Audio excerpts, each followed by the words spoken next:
এখানে একটা question add করি। অনেক ইনফ্লুয়েন্সাররা যারা আছে সোকল, তো একটা জিনিস কি র্যান্ডমলি পিক করে ফেলছে যে প্রোটিনের রিকোয়ারমেন্টটা হচ্ছে আপনার আমার সবার সেম একটা রিকোয়ার করে ফেলছে 2.2 পার পাউন্ড।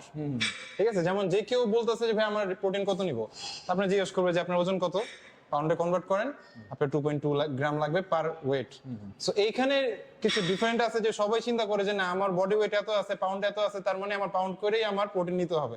সেখানে মাসল ম্যাচুরিটি, বয়স, এগুলো একটু ডিপেন্ড করে প্রোটিন রিকোয়ারমেন্টের উপর। সো এটা একটু ক্লিয়ার করে দিন। এখন দেখেন যে প্রোটিন রিকোয়ারমেন্ট কার জন্য কত, ডাব্লিউএইচও যেটা রিকমেন্ড করে, আমি জাস্ট কেজিতে হিসাব বলি কারণ বাংলাদেশের মানুষ অত বুঝে না, পাউন্ডের হিসাবটা বুঝে না।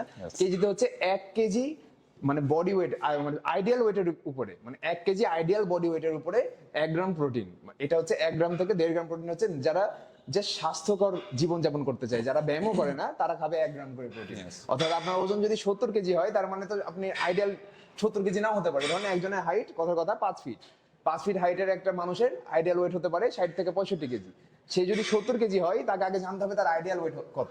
70 কেজির উপর আপনাকে 1 গ্রাম প্রোটিন খেতে হবে না, আপনার আইডিয়াল ওয়েটের উপরে 1 গ্রাম করে প্রোটিন খেতে হবে। ধরেন একজনের ওজন 100 কেজি, সে চাচ্ছে ওজন কমাতে, কিন্তু তার আইডিয়াল ওয়েট ধরেন 100 না, তার আইডিয়াল ওয়েট ধরেন 70, তাহলে তাকে তার ওজন যদি 100 কেজি হয় তাকে 70 গ্রাম প্রোটিন খেতে হবে।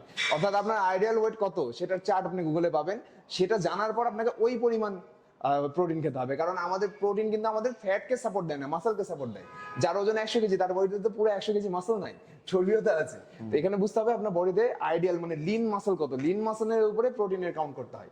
এই জন্য জাস্ট মানে ধরা বাঁধা যে আমরা গতানুগতিক যে নিয়মগুলো দেখি যে কারো ওজন 100 কেজি মানে তাকে হচ্ছে 2 গ্রাম করে হিসাব করলে প্রোটিন করে 200 গ্রাম প্রোটিন, ব্যাপারটা এরকম না। সব এখন যেটা ট্রেনাররা যেটা সাজেস্ট করে দেয় যে সব জিমের মধ্যে যে বলে যে ভাই আপনার ওজন কত, এটা ডাবল প্রোটিন খান, বিগিনার হোক বা ইন্টারমিডিয়েট হোক সবাইকে সেম সাজেস্ট করতেছে। সো এটা তো এটা থেকে বের হইতে হবে। এটা গেল নরমাল যারা হচ্ছে এক্সারসাইজ শুরু করেছে জাস্ট ফিট থাকার জন্য, তারা খাবে 1.5 থেকে 2 গ্রাম। যারা মাসকুলার হতে চায় তারা মিনিমাম 2 গ্রাম খাবে, ম্যাক্সিমাম 3 গ্রাম পর্যন্ত খাবে। যারা মাসকুলার হতে চায়, মাসকুলার হওয়াটা কিন্তু সবার টার্গেট থাকে না, আমি আগেই বলছি। মাসকুলার হওয়াটা কিন্তু যারা অনেক বেশি শৌখিন তারাই মাসকুলার হওয়ার চেষ্টা করে।